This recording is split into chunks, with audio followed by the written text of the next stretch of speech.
Fashion Insider friends, what is up? This is the Fashion Crimes podcast where I cover all things fashion, style, shopping, style inspiration, and interview incredible small business owners who are changing the fashion industry for the better.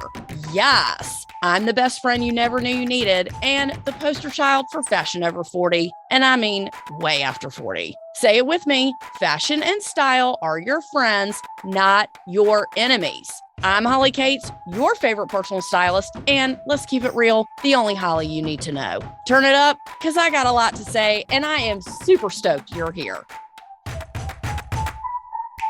Hello. Hey, how's it going? Howdy ho. What's happening and what's the haps? I am the hostess with the mostest, and thank you for tuning in. We are damn glad you're here. This is the Fashion Crimes Podcast. My name is Holly Cates, your favorite personal stylist, and as always, the only Holly you need to know.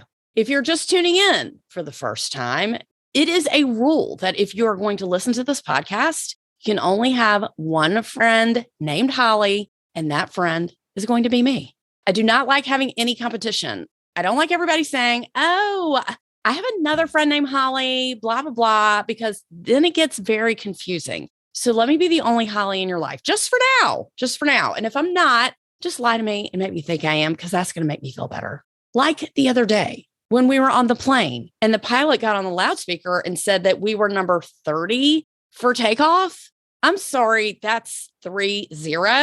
Do me a favor and just lie to me, okay? Don't tell me that we're number 30. Tell me we're number 10. Tell me we're number 12. I don't know. How am I supposed to know what number we are anyway? Why would you get on the intercom and say we're number 30 and have the entire plane start groaning and complaining?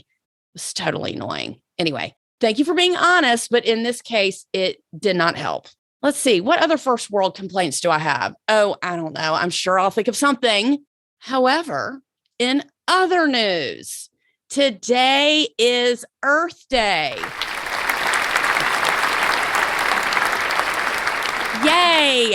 Every day, in my opinion, should be Earth Day. We should be reveling in the beauty that all the earth gives to us. We should be appreciative and treat it with kindness and not use and abuse our resources, as everyone is guilty of it, whether you do it on purpose or not, which I think most people do not do it on purpose. However, sustainability in the fashion industry has been such a gigantic, gargantuan topic for the past decade. I mean, probably the past like 20 to 30 years, to be honest.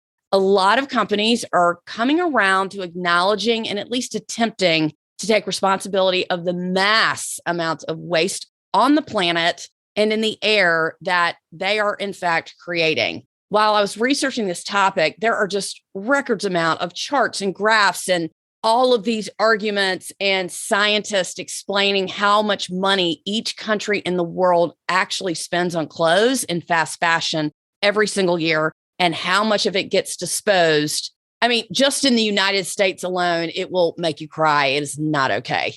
It's just beyond comprehension. Nobody can imagine what 92 million tons of waste in a landfill actually looks like. I don't care who you are. Not only do the unwanted clothes end up in landfills, the emissions end up in the air and water that are polluting our natural water systems. As the faster the garments are produced, the more damage it's causing to the environment. So anybody who doesn't know what fast fashion is, it's literally a 15 to 20 day turnaround between concept to production. As someone who has worked in garment construction and in costing before, it normally takes between, I would say at least 4 to 6 months, maybe even longer, depending on how fast the label turns around and how fast the buyers work. But to have something turned around in 15 days is just unheard of. And just as fast as the consumer buys it, it either falls apart and they throw it away or the trend has changed. Now, this is something that we all know that is happening in the fashion industry. And it's been in the news and it's been in reports that textile and garment companies really try to address and be consciously aware of this issue. But honestly, The power lies within you. When you hear the word sustainability, people kind of are like, oh, that sounds nice. But understanding what a sustainable product is, especially in the fashion industry, it's really a game changer with how consumers buy what they want to buy and what they actually think they need. Consumer behavior is going to dictate how the planet will be affected from today onward for future generations and how much actual damage can and will be caused. The more we buy, the more damage we're causing because suppliers honestly cannot keep up with the demand. There is such a high demand for clothing and luxury goods due to celebrity culture, and the more is more culture. I'm guilty of it just as much as anybody else. But what I've done now is change my consumer behavior to realize and act on that with my specific wardrobe. Quality over quantity goes a long way. The facts and the numbers are not only shocking, but it's alarming. What are we going to do about these companies that are destroying the planet due to the consumer demand? With numbers like 114 billion garments sold last year and $500 billion worth of clothing waste and fabric in landfills, and the dozens of claims from stores like ASOS, H&M, Shein, Boohoo, and Zara, just to name a few that are guilty of quote unquote greenwashing. I just learned what that term meant. In other words, companies that claim they care about having sustainable practices, but in fact, they don't. So for an example, if a company like Zara or H&M produces a green line or an eco line, that kind of covers their ass to make them look like they're trying to do the right thing. But that's just one line they're doing. They pump out hundreds of thousands of garments each year. So it's really not even a drop in the bucket when they try to do something like that. But it's not for lack of trying. I mean, I'm sure, but in the end, not doing as a business as big as those companies, not doing what you claim to be doing in any capacity, to me is called lying. But okay, girl, I mean, I got this information from earth.org, LUK, and goodonyou.com. So if you have any more questions or want to know more about the numbers or what the companies are doing to try to deflect this, please go on one of these websites. It was really informative. Thank you to those publications for enlightening me on the textile waste and fashion supply chain crisis. But what can we actually do about it? That's what I want to talk about here today. What can fashion conscious people such as yourself do, and me, to make a difference? The answer is buy smarter. And that's what I've been trying to do. And don't get it twisted. I'm going to be practicing what I'm preaching here. So I just learned a new term. It's called circular fashion. This term was coined in 2014 by a Dr. Anna Brismar of the Green Strategy Consulting Company in Sweden, which is a consulting firm that gets companies on the global fashion and textile industry to develop and advance their sustainability.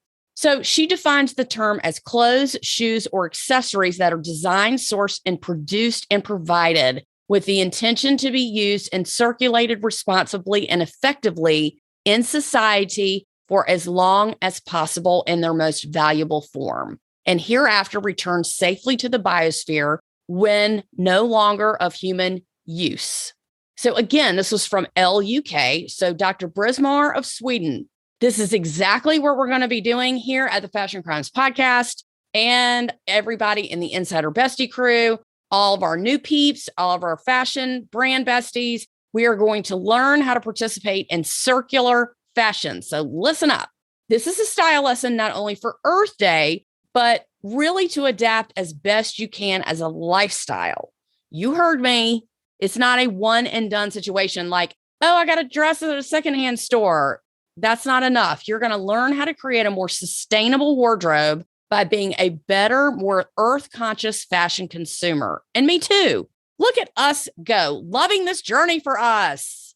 We are going to reduce, reuse, repair, and recycle our way to helping us, ourselves, but also the planet. Because don't we want to use our popularity for good? Of course we do. Of course. So step number one, let's try to shop local or shop small.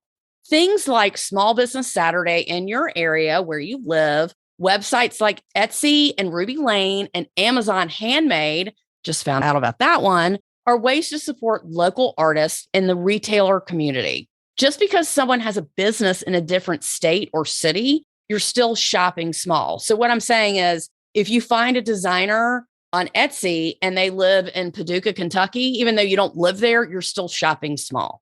Smaller brands, local designers, and companies with 1 to 10 employees are companies that usually produce slower and more ethical products. Whenever I have to buy a gift, and you can try this too, I try to buy from a local brand. When I need flowers delivered, I try to buy from a local florist where the recipient lives instead of calling a larger company. That's shopping small. If you're interested in trying a new product, look up local brands, whether it's food, gift items, clothes, or what have you.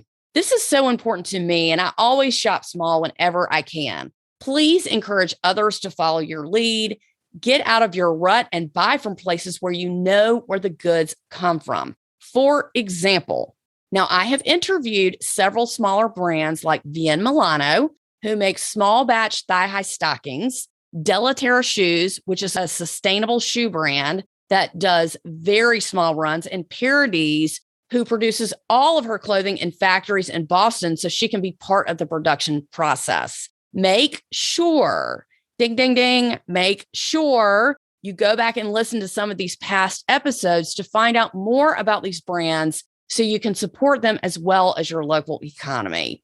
Great job to these ladies who promote sustainability and sell a high quality product without putting the environment in danger in order to turn a profit. I absolutely love to shop small, and I love to connect with people that I'm buying from. For example, my friend just had a baby a couple of weeks ago, and I was looking at baby gifts, and I came across this really cute company that I realized was based in New York City. I picked out the gift. I had it delivered. I get a personal email from the owner of the company. She personally wrote me an email and thanked me for buying a gift from her and how grateful she was that I was a new customer. I mean, I was so impressed with that I said, the next one of my friends that gets knocked up, I'm going to buy a gift from you. And we have now an email relationship. But again, it's people that like that who really support your business and support your money and really care about you as a customer. That means a lot to me. It really means a lot to me. I've talked about Vien Milano, Parodies, Delaterra Shoes. I've talked about them forever. They care about you spending money there, and they want you to have an ethical product.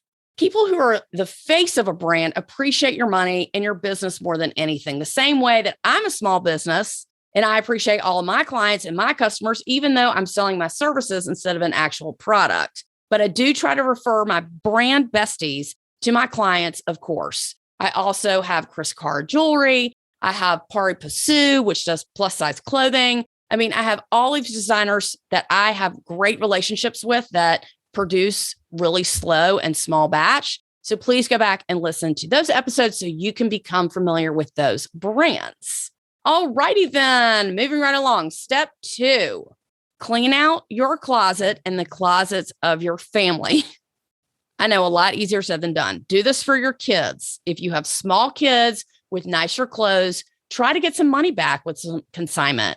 If you have teenagers, take them to like a buy, sell, trade store to purchase clothes for a fraction of the cost. If you live in a big city, the top ones are like Buffalo Exchange and Crossroads. There are so many other dependent on where you live. I know that it's much easier said than done, believe me. Make a family activity out of it. I clean closets all the time of people both young and old, okay? My youngest client was 15. My oldest client was in her 70s. And it is my absolute favorite thing to do on the planet. Most of the time when I clean someone's closet, people want to know, what else can we do? They don't want to stop. It's addicting. I had another client who I cleaned out her closet. Her daughter was 2 years old. We cleaned out her closet because it's just overwhelming. I did it in 20 minutes. It's like, keep this, let that go. Keep this, make sure you give that to somebody else. I mean, it took us so little time, but it lifted so much weight off of her shoulders. Nothing makes me happier than getting rid of people's useless crap. The energy shift is beyond. During the process of cleaning out someone's closet, we make 3 piles: keep pile, give away pile, and throw away. Whatever we keep, I reorganize and hang on beautiful hangers. Are you using plastic tube hangers, wire hangers? If yes, then please change them all to velvet slimline hangers. They should pay me with how many people I get to buy these hangers. I mean, seriously. Anyway, I should have an affiliate link, but I digress. I show you what to hang. I show you how to hang. You'd be shocked to see how many people are hanging their pants incorrectly. I show you what to fold. I show you how to fold. The things that we give away are bagged and taken to the charity of your choice. Now, when choosing a charity, I like to encourage people to give to the places that don't get a lot of donations. It's very easy to give your shit to Goodwill. I'm not saying don't give to Goodwill, but I am saying there could be a local church or a place of worship or a program that helps people coming off of welfare or getting out of jail or back into the workforce, or refugees coming to this country. These are my very favorite places to donate. There are charities both for men and women alike that are helping people get jobs and supplying clothes for them to wear when they go to work or when they get a job interview. I actually did some volunteer work at a local shelter here in Atlanta. It's called the Covenant House, which helps kids that age out of foster care for the first few years of adulthood. They supply them with clothing, job counseling, and a place to live, and of course, meals. There are all kinds of activities and mentors as well. So the Covenant House always needs donations. They need clothes, pajamas, socks, underwear, things that people keep in excess that they normally throw away because people don't realize that shelters are really in need of those items. I'm telling you, the Covenant House, sometimes they have people sleeping on the floor. They come in, they have nothing. They own nothing. They need socks, underwear, pajamas. They need all these things. So if you have extra, please consider a shelter like this first. It might seem really gross to think of giving away your underwear and your socks or your bras, but if they're clean and they're in decent condition, most shelters will accept them. If you have used sheets and towels, washcloths, or dish towels that you no longer need, please consider donating these to like an animal shelter, as they always need things like this for cats and dogs to put into the kennels after surgery and day-to-day care for the animals. If you decide to get new bedding, like if you redecorate or your child is aging out of the room and they're getting new bedding, take the old bedding and donate it to a shelter, definitely, or to an animal hospital. When you clean out your closet, you are participating in the reduce, reuse, repair, and recycle movement. You should be cheering, clinking yourself, toasting yourself, giving yourself a pat on the back for that. Now, if you have clothes that no longer serve you and that you want to give away, what you don't want to do is give your clothes to someone you know, thinking that you are doing them a favor and giving them your stuff. I'm going to say that again. Say you clean out your closet.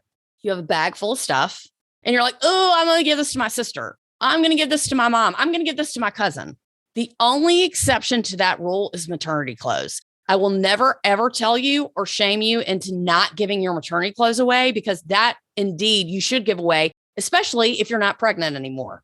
But don't get a bag of shit and think that your sister or your cousin wants it, because they don't. In the words of Marie Kondo, who is an organizational expert, when you give your stuff to other people that they don't want, you are actually blocking their energy of receiving things that they actually want. You're putting your problems on them and expecting them to be grateful that now your stuff is their problem. Unless someone physically comes into your house and asks for something specific when you're finished with it, like, hey, I love that jacket. If you ever give it away, I'll take it. You're not doing anyone any favors by passing your clutter on to them. You're not saving them money.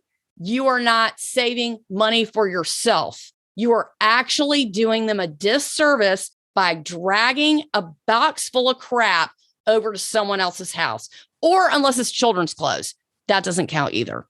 I will say this too.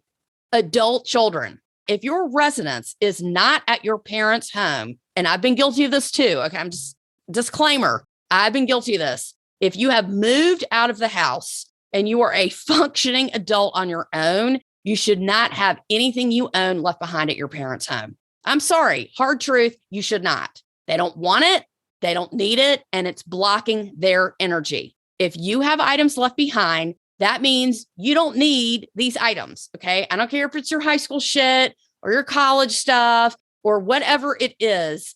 If it's stuff you don't want to throw away, you need to get it from your parents' house and store it at your own house. It's a hard truth, but guess what? It is the truth. You can say that your parents don't mind or their house is big enough, which may be true, but you're still blocking their energy. You should have respect for other people's space and make sure your items are not cluttering anyone else's space but your own.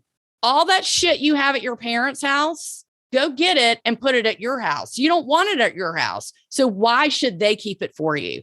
If you wanted it that bad, you would have taken it with you. That's all I'm saying. Again, I've done that before. I've kept stuff in my mom's attic. When I came back and got it, I gave it all away. I mean, it's ridiculous that I kept it for as long as I did.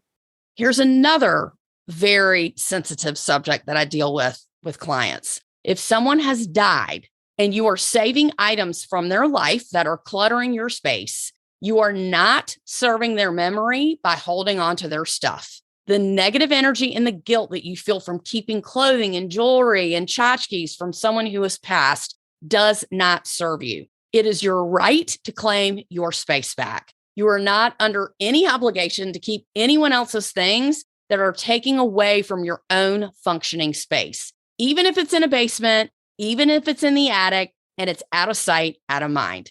Donate it to a charity that can use the items of the past person's life to better someone else's life. Now, I should put that on a pillow. Donate to a charity that can use the items of a past person's life to better someone else's life. I can't tell you how many people I've worked with who struggle with this. Again, your space is your right. Anything that doesn't serve you needs to go. It just needs to go. And I've seen parents that keep their crap in their, like if they have like a young child and they don't have that many clothes, they'll start using their stuff in their room as a storage space. You have a child, your crap should not be in their closet. The same, it goes both ways.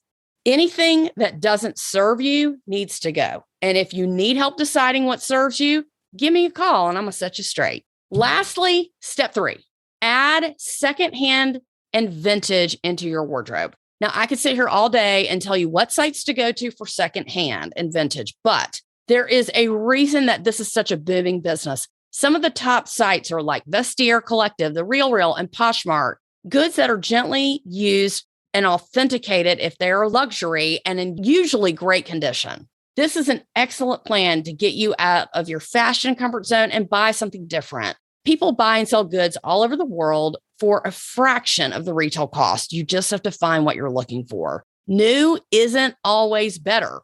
You will see on my Pinterest board that I have created for you that has several sustainable, eco-conscious brands that you might not have heard of. Again, thank you to LUK for this list. Some US brands that have caught my eye are called Proclaim, which is an undergarment company, Svala out of LA that makes vegan handbags and totes, and adorable shoes from Vera and the brand Yes And. Also, our brand bestie, Delaterra Shoes. Can't forget about Emily. Please go back and listen to her episode and you'll learn all about what she makes and her sustainable shoe brand. That is unbelievable. She's got the cutest styles. Do not be afraid to try a new brand. Review the product and see what you think. I will certainly be trying this myself as well. In conclusion, try to know and care where your money is going. Support brands that have ethical practices and treat their workers with fair pay and wages. It is so important that as a fashion consumer, you really understand where your money is going. And if you have a big family, you're buying clothes for 4 people, do the best you can. That's all you can do. I'm just saying, be aware. And instead of going to Target and buying clothes for the family, try to do something different. Look on Etsy. Look on some of these homemade websites that can really make someone's day by giving them a sale. I am a huge advocate of Parodies in Boston. She makes everything in-house in her factories in Boston. Everything is sustainable. She does very small runs, and she really cares where the product is going and listens to her customers. I hope that everyone has an incredible Earth Day. I am not used to really celebrating this holiday, but this year we're going to be celebrating it. Hug someone you love, hug a tree, make sure that you find a brand that you want to try and give it a whirl. If you need help, if you have questions, make sure you reach out to me, text me, email me, send me a smoke signal, send me snail mail, send me a DM on Instagram. I want to hear what you think. I've been getting amazing comments and questions from all of the Insider Bestie crew. I am so grateful to you for listening. And I want to thank everyone so much for participating in Earth Day, at least by listening to this podcast, because that, as always, is step one. My name is Holly Cates. I am the hostess with the mostest. We've got some great designers and interviews and things coming up. Stay tuned on what to wear for Mother's Day. That's going to be so exciting and super fun.